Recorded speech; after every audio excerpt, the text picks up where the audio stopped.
Hello. Hi, welcome.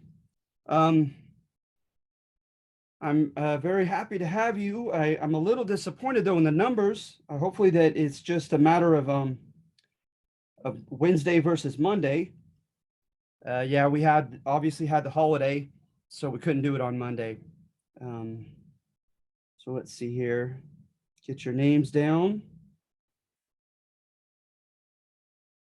Good afternoon to you as well. Thank you. Glad to have you. All right. Thank you. Thank you. And yeah, let's see here.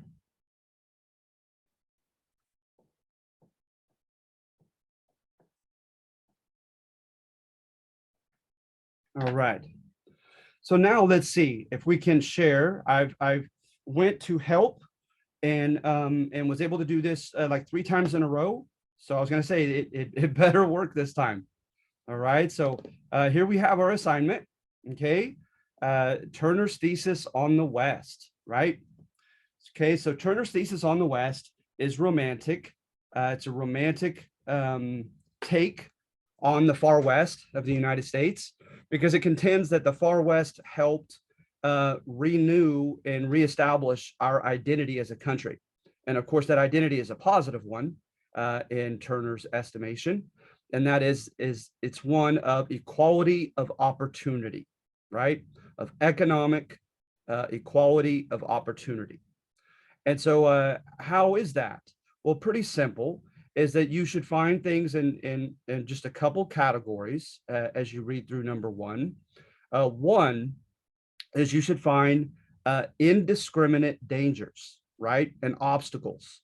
The West, it reminds me of Joseph Campbell and his conclusions about a lot of myths and religions, thematic, uh, components to them that tie one to another, that are found common amongst them. And one of such themes, Joseph Campbell mentioned, was the hero's journey, right? And just kind of, nothing ventured, nothing gained. That I also think of like the protagonist in literature, right? Whereby he or she engages in character development throughout the novel. He or she, by way of overcoming obstacles, by way of suffering, he or she becomes a better person, right? By the end of the novel, and that's kind of what you see here. Is you see that these dangers, they tried the men and women of that generation, right? And there's almost a Darwinian tinge to his thesis, but just those who were tough enough, those who had enough grit, and in some cases were just flat out lucky enough, were the ones who succeeded and overcame those obstacles. But again, the key to it, right? It's not only that the obstacles made better people of these travelers, migrants or settlers. Not only that, it made the prize, right, of succeeding in the West that much more commendable, right? Having gone through different obstacles and troubles, but also, right, that those troubles did not discriminate, right? That those troubles were faced by the rich and the poor alike, by the well-known and by the obscure alike. But it didn't matter what their ethnicity was or nation of origin, etc. That those dangers were there for everyone to confront and had to overcome, right? And so, the basic narrative you probably have heard, like there was a guy named Robert Stewart, and during the War of 1812, he went backward along what would later become known as the Oregon Trail. And he was paid to tell his story to a news gentleman, and who wrote on it, and it was widely read. There was like the sense of the exotic, of like, the equivalent of going to a dramatic movie theater, in that time of the 1820s. And you had, like I said, some dramatic stuff here, as you see here. a man in Robert Stewart's party drank his own urine. At one point, they were thinking about drawing straws as to whom to kill and eat. There was a bear attack, just like in Lewis and Clark and their expedition. There were episodes in certain dangerous rivers, the weather, etc. And so that's what you find in these narratives. And that's what you find in narratives of people riding home along the Oregon Trail. So you had the Platte River, the Columbia and Snake Rivers, which were pretty treacherous as far as people possibly drowning. You had a myriad of wild animals, including, of course, bears, that were known at times to attack people. And then you had Native American tribes who took exception to people coming through their territory, because already by the 1840s, when 1843 was a big year, when certain big parties came across, and there was a lot of publicity about such parties. A lot of them were attached to churches, to Methodist and Baptist churches, sending missionaries into Oregon. But at any rate, it got a lot of publicity by that time, and the government began getting involved in having way stations throughout ever so often, with the mail, granting provisions for people, etc. Maps to help them get through, offering guides, of course, at a price, etc. And so the moving across, they already did what they're going to do with the railroad, with some of the native tribes, is they didn't give them much of a true choice in Anglo-American people coming across, Euro-American people coming across the Native Americans' territory. And so some took exception to it. And so you had the, up in the north, you had the Blackfeet, the different sub branches of the Sioux, down in the south along the Santa Fe Trail. You had the Apache and the Comanche. And so you definitely had your problems that you could face coming across the continent along these trails. All right. And so at any rate, you not only had that, but then once you were over here, right, you had the case in which some of the places, let me see here. I'm going to stop sharing. I'm going to see if there's something I could share on the material here. So notice, right, going back to this, Frederick Jackson Turner's thesis is that the Americana, right, what we supposedly stand for, what our identity is etched in, is equality of opportunity or meritocracy.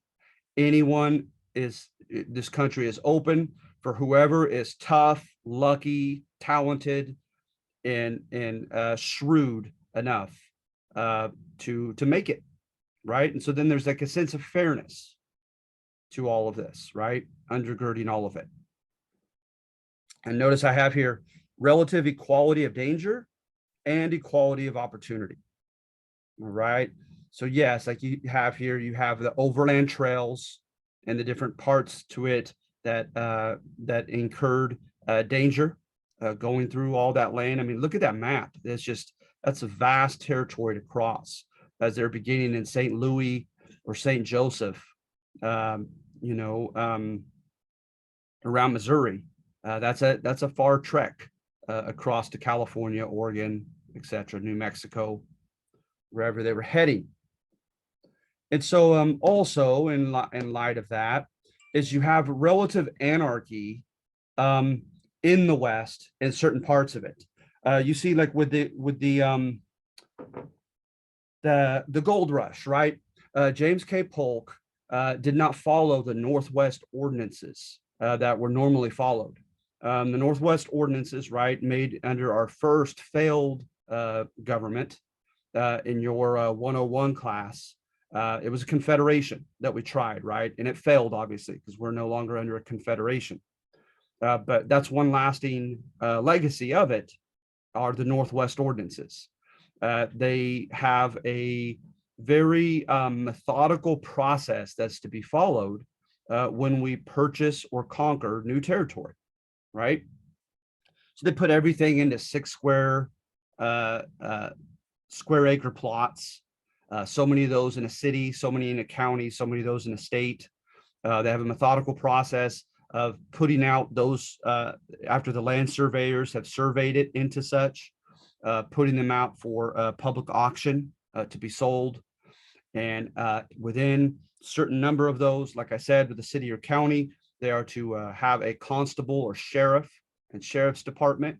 And then within the cities, that's up to them to begin having a police force under the mayor and city council, et cetera. And then you have a state militia at the state level. Well, instead of going through that methodical process, James K. Polk, beginning in 1848, just opened it up. Said that the West, the territory gained from Mexico in the Mexican-American War is for the taking, basically, to find the gold, because the gold had been found right on January 24th, and the end of the war with Mexico was February 2nd, just a week later. So at any rate, that opened up Pandora's box. And so a lot of areas in the far West for a window of time as mere territories were a bit lacking in legal institutions. They didn't have police forces yet. They didn't have sheriffs yet. And it showed, right, in the common, to this day, the common kind of escapist Western genre that people still go to the movies to watch to this day, right? Putting, man against man, good against evil, with in this free-for-all fight, if you will. And so you could find evidence of that in the far West, all the way up, long after the Civil War. The Shirley Gang went into Meeker, Colorado, as late as 1896. And a gentleman named Hugus had his own general store across the street from the bank, and he began giving out his guns, his rifles, to men and women who fired upon the Shirley Gang as they came out, and almost without fail, almost without exception, shot and killed them. That gang. You have similar case with the Dalton Gang, as you see there. They would put their pictures up as almost like trophies. After they killed them, they chased them all the way down to the Mexican border from Kansas. Loved ones of people that the Dalton Gang had killed to get revenge, to get justice, and they found it at the end of the gun and killing them in a mass shootout. And so you have evidence of cases like that. There was Baxter and Caldwell, as you see there. Both those towns grew so angry with roaming cowboys coming in and causing havoc and shooting the town up that they deputized every inhabitant of the town to shoot on the spot any further cowboys that came into town armed and looking for trouble. I mean, it's just kind of the stuff of movies. You had the mining associations and the miners codes or the miners clubs before you had city councils and police forces in the mining towns of California, right? So to this day, when you come to some of them, you will literally find a hanging tree where they would, in a sense, engage in vigilante justice and have the lawbreaker immediately hanged after a quick, somewhat kangaroo trial. Just pretty much know that you're going to be found guilty before they even begin trying you. Okay, so you have those types of things in the West that are unique to it.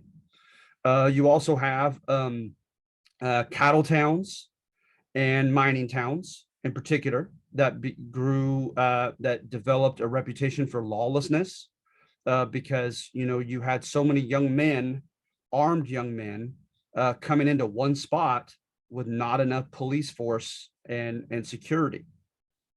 So with the mining, that's goes to be, that's easy to explain how thousands of people will come to the same gulches and areas to mine, right? But with the cattle towns, is the key there was the railroad. The railroad kept slowly spreading out more westwardly to the west. For a while, it didn't go any further than Kansas. And so hence some of the Kansas towns, Abilene, Dodge City, etc. That's as far west as the railroad went.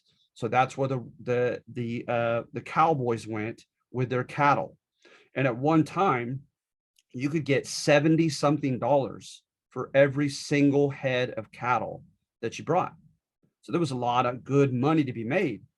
But again, because it was a free for all and there was not a good sense of infrastructure, of police forces, of security, etc., it was very common for people to go in like ravines and areas that made passers vulnerable going through, and for bandits of people to wait till they got in between those rocks in a deep ledge or canyon and get the drop on them and threaten to shoot and kill them on the spot if they didn't hand over their cattle.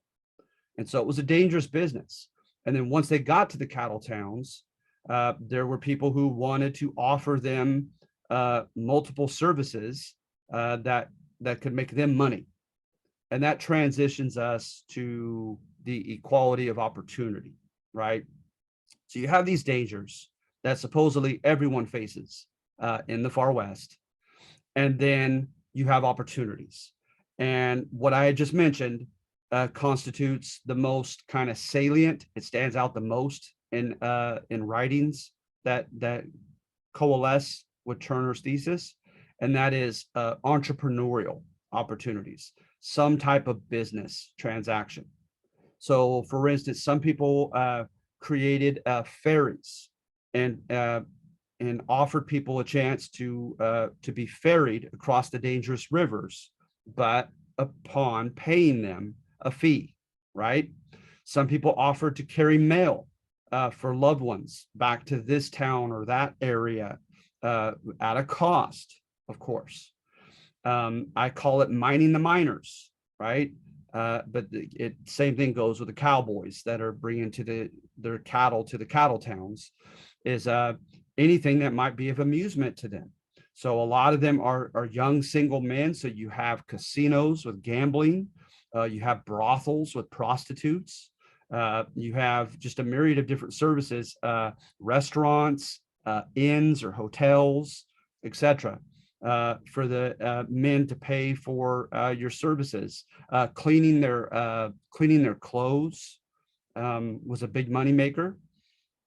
And matter of fact, certain demographics ended up doing very well for themselves here in the West. One was women compared to back east. Women entrepreneurs in one capacity or another out in the West did well for themselves, sometimes single women. And then also Asians.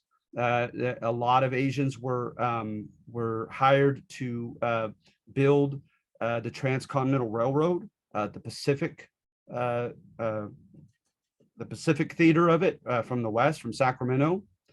And many of them ended up washing clothes, having restaurants, opening inns, also having opium dens, etc. That did very well, were lucrative, brought a lot of profit. All right. So that's one way, that's kind of the primary way by which anyone supposedly could achieve the American dream, was through business, right? You also had cheap and available land. A lot of land was granted to the railroads moving west, and they sold those lands. And in some cases, they were quite affordable, but not always. And then also you had the Homestead Act, and the Homestead Act of 1862 opened up like Kansas, Nebraska, and areas on the Great Plains, Eastern Great Plains, that offered free land to those who would come and take advantage of it. And that included many Russian and Ukrainian and Hungarian, other Central and Eastern European immigrants who came in and took advantage of the Homestead Act to become homesteaders out on the Great Plains. So that was another big one, was the Homestead Act. And you also you could squat on and take, unfortunately for them, a lot of Latinos' land who couldn't sufficiently, quote, prove their ownership of land in the far West. And that transitions us to number 2. All right. So notice with number 1, right, is we're talking about equality of danger and equality of opportunity. And that in a sense had the West making us who we are and what we're proud of as a country. All right. So that's Frederick Jackson Turner's thesis. Any questions?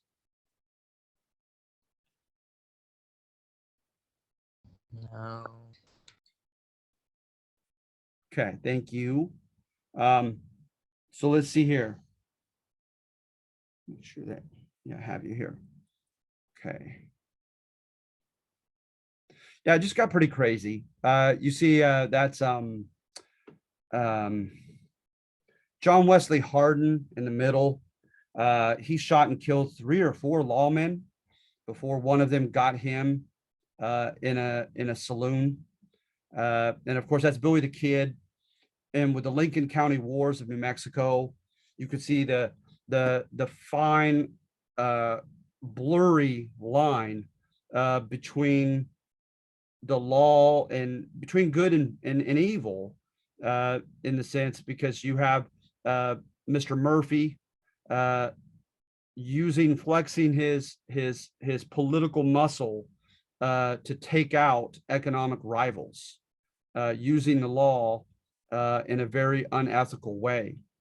And so that Billy the Kid really became disillusioned with authority, seeing Murphy and his corruption. And so, yeah, so let's see here. Moving down to number 2, Conflict, Marxist History, Critique of Turner's Thesis. Okay, this one is easy to guess when you look at the term Marxist and you see Howard Zinn's name. Okay. With him, and I don't mean to downplay it because I think it's intelligent and thought-provoking enough that I have it here, right? That I've written on it, is when you see those, you could rest assured, almost without exception, that it's going to be about the rich unfairly taking advantage of the system at the expense of the common person, and especially of the poor. All right. So keep that in mind with number 2. When you see Marxist history, when you see Howard Zinn's name and his famous People's History of the U.S. book, okay, which is Marxist, he admits on page 10 of his book. So with that, right, as you see, like with one of the first examples I think of is political capital, right? Is well, actually, first of all, right, when people came to the West, right,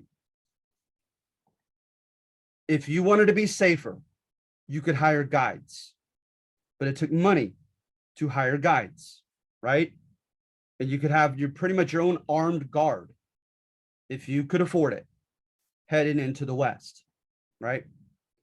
Then once you got into the West, with the exception of the Homestead Act, with certain rare exceptions of being able to squat on land and have a local judge grant it to you, barring those exceptions, everything else you had to buy. So you either had the money to buy up land or you didn't.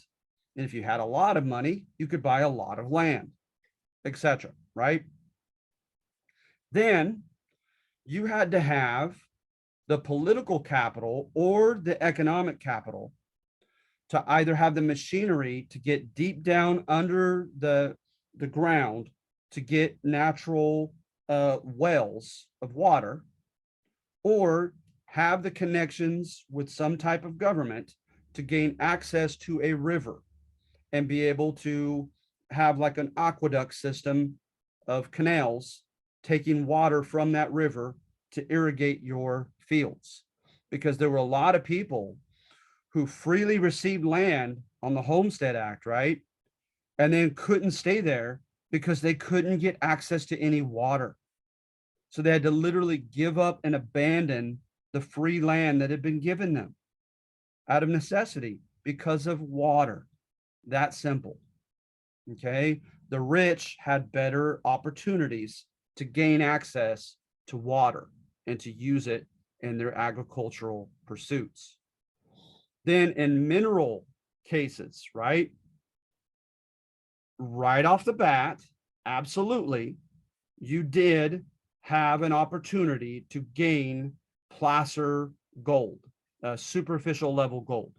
With the gold rush, it was literally on the riverbeds of the Feather River, the American River, etc., Consumnes River.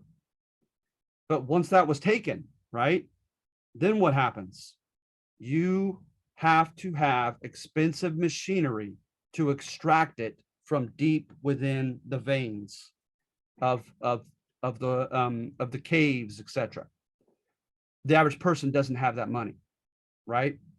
So instead, the rich man comes in and is able to, mainly the corporations, to be honest. The corporations come in and they buy things like pneumatic or hydraulic drills.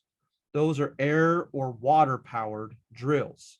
And these drills are like as big as an oil derrick. They're huge, right? Who has the money to afford something like that? Only the corporations and the wealthy. Well, what do you know? Our textbook tells us that most of the mineral wealth that was extracted came from lesser metals than silver or gold, right? Copper, tin, zinc, etc., and came from corporate machines that dug deep, deep, deep within the surface to extract it. So hence, who got the wealthiest from minerals? The corporations, right? So notice with number two, we're disagreeing with number one. We're disagreeing with Turner's thesis, saying, no, I don't think the West renewed, equality of opportunity. I think that it opened some opportunities for the poor, but it gave even more opportunities than that to the rich, right?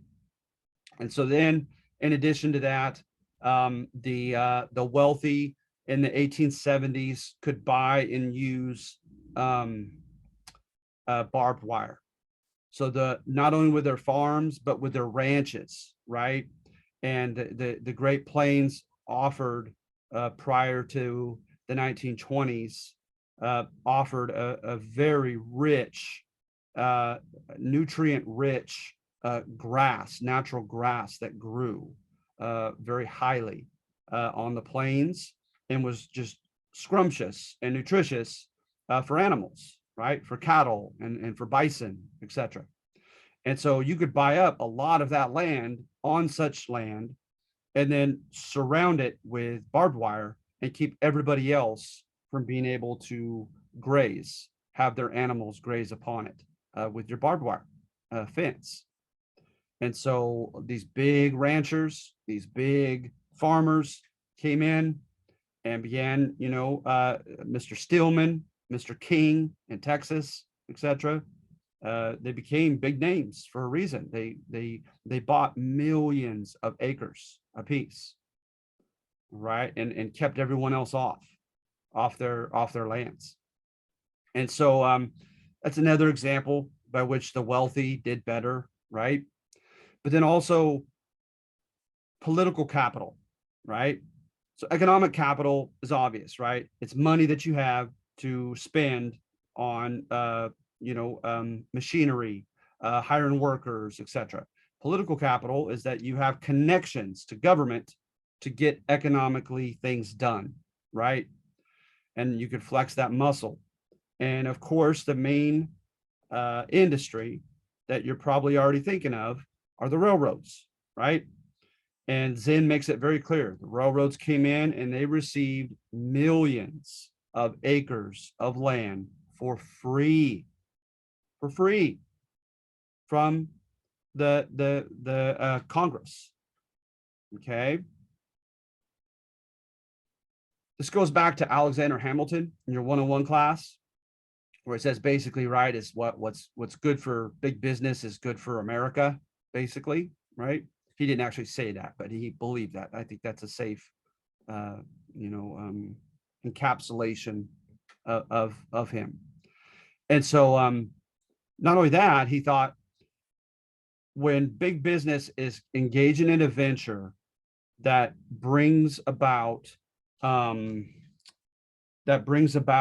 benefits for the whole country, then it is incumbent upon the federal government to aid, assist big business in its endeavors so it doesn't go broke, since ostensibly it's doing a great benefit and service for the whole country. And you could guess what that benefit was, right? It's infrastructure, right? You're allowing industry to connect with industry, one region on one side of the country to connect with one region on the other side of the country, people to be able to ride in those railroads and have transportation, right? So it creates that infrastructure across the whole country, that from which the whole country supposedly benefits. That is the rationale for helping these big railroads out. But what looked badly is the way that the railroads abused it and seemed to be corrupt in a myriad of ways. So, for instance, you had the Union Pacific, right? You had the Central Pacific coming from the west and Sacramento, the Union Pacific coming from the east in Nebraska, and they headed toward one another and they met in Utah. Well, as the Union Pacific was heading westwardly, right, they were given a lot of money to build a bridge, right?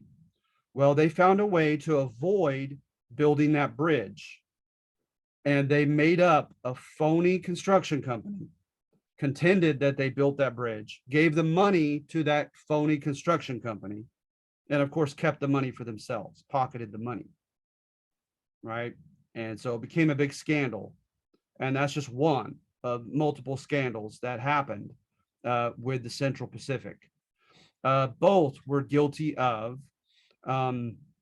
you have so much land that is given to you. If the land surveyor from the government pronounces your land that you're building the tracks on to be a plateau, flat ground, right? But then you're supposed to be given more if it is arid desert, right? Dry desert. And so you need a little bit more help. You need to extend more money on water for your men, more breaks to give them from heat exposure, etc. So you get a little bit more land if it's arid desert. And then if it's mountainous, you get the most, right? Because you literally have to use nitroglycerin and blow through the mountains, and it's expensive and time consuming. Well, they were bribing the land surveyors and getting them to declare it, let's say in a case that it really was plateau, just flat ground, and they were bribing them to give them the same amount of land as if it were mountainous at certain times. So there were different kinds of corruption that were going on. They had bond drives where people were free to purchase bond certificates and supposed to get the money back. And they had ways of being corrupt with that as well, et cetera, and untrustworthy with what they were doing with that bond money. All right, so you have all that. Let's see here. This is still kind of in support of this thesis. Yeah, so subsidies. The Muscle Slough showdown.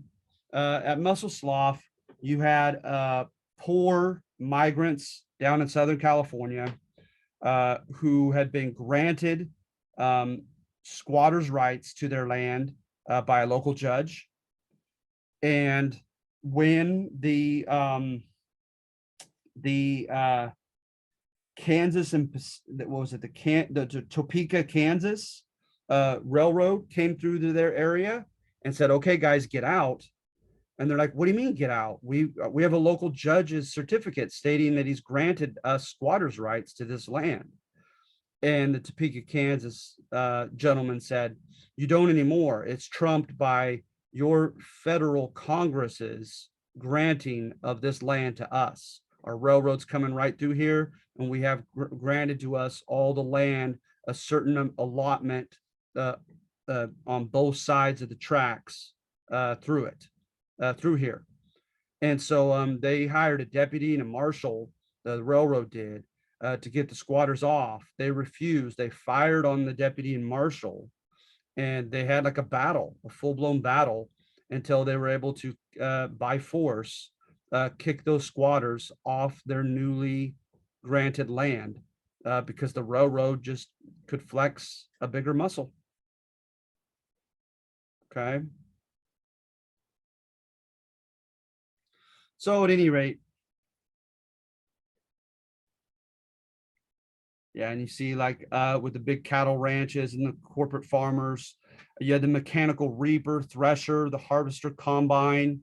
The poor farmer couldn't afford this equipment. And so the big farmers were getting connections, were getting special rebates from the railroads, and the poor farmers weren't, because there was no restriction. There was nothing that said you had to have the same prices to store or transport people's farm produce on your railroad. Not until 1882 with the Interstate Commerce Act. And even then it wasn't enforced worth a darn. So until then, railroads would charge one person one thing and the next person another thing.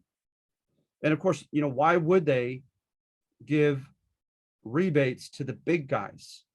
Because the big guys promised them a higher quantity of farm produce or whatever it was, a higher quantity, right? So if you charge by the pound, the rich guys got thousands of pounds you could charge him for. But he's no dummy. When he comes to you as the railroad guy or the storage guy, says, hey, I could possibly offer you 3,000 pounds of this commodity. What will you do for me?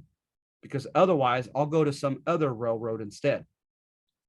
So they had a bargaining chip, the mere quantity of their stuff. And they used it effectively to get rebates, to get discounts that the poor small farmers couldn't get.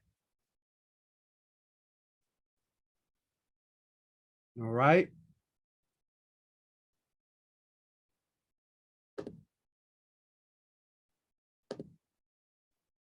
All right. And then I believe there are three. Let me make sure.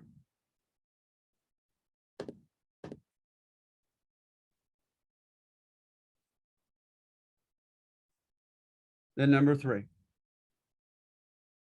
All right. What you find here is there was no equality of opportunity for Asians or Hispanics. And I give case after case of people discriminating against both of them. Foreign miners taxes, lynching,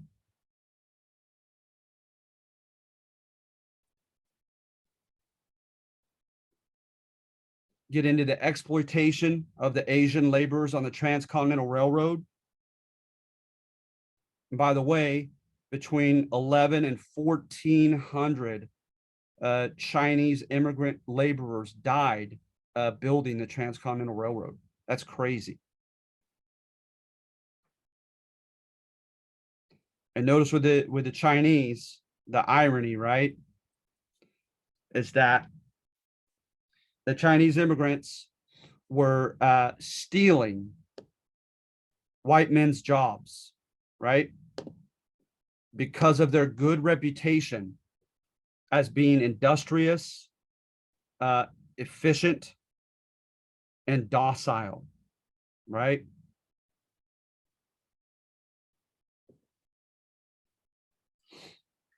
Industrious, just knew how to make good use of their talents and worked hard. Efficient, worked quickly, and docile, did as they were told and were obedient. So they became known as the ideal laborer to take advantage of, right? To exploit. And so it shouldn't surprise you that a labor union, primarily of Irish immigrants and Irish Americans, was at the forefront of getting this Chinese Exclusion Act passed because they saw them as rivals. They felt like the Chinese were taking the positions and the jobs that they needed, right? Blue collar jobs. And you had some of that as well from the Hispanics. Denver, Colorado. I know Denver, but there was a second spot in which Hispanic laborers attacked the Asian laborers out of just pure rivalry for the jobs. But the Hispanic demographic definitely had its own problems. There was a lot of malice that never went away from the Mexican-American War, of fighting each other from 1846 to 1848. So for several decades after that, still a lot of distrust, animosity, disdain between Anglo-Americans and Hispanics. You'll see evidence of how a lot of Hispanic landowners were defrauded of at least portions of their lands in the far west, in California, New Mexico, Arizona. Okay.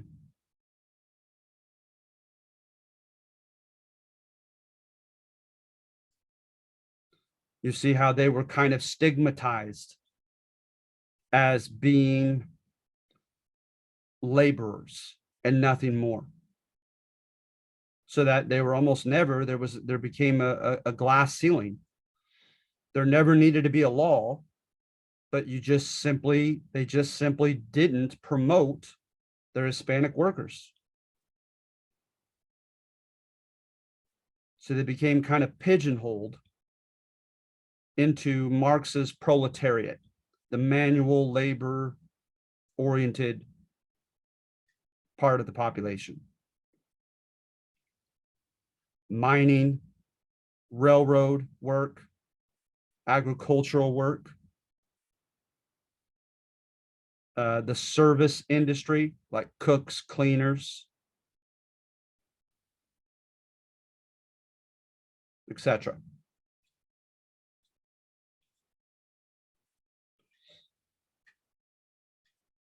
All right, so are there any other questions? Any questions about 1 through 3?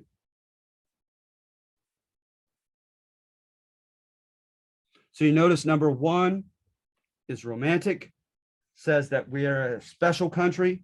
The West ensures that we remain a special country of equality of opportunity for everyone. Number 2 says, I beg to differ. The rich had a huge advantage over those not rich. 3 says, I beg to differ with number 1 as well. Certain ethnic demographics like Latinos, Asians, did not get to enjoy equality of opportunity. All right.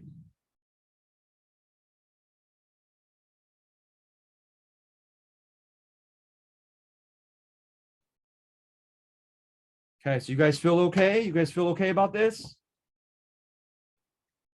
Any thumbs up?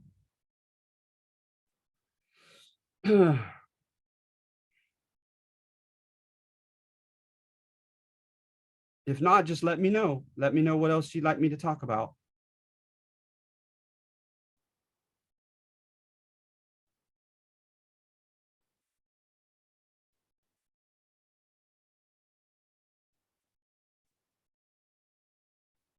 All right, we're going to, if you guys let me know by Canvas messages if Wednesday works easier for you, because I can do Wednesday or Monday. I just figured that I just wanted to help you as quickly and early in the week as possible. And so for that reason alone, I lean toward Monday. But send me a Canvas message and let me know, if Wednesday works much better for you.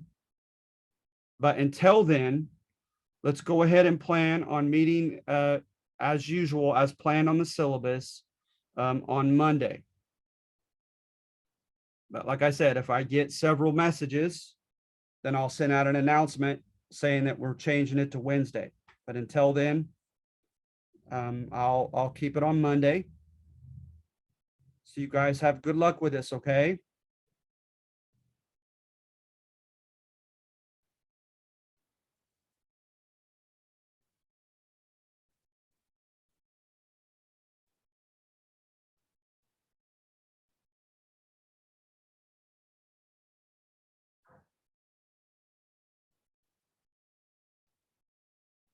All right, so no last minute questions.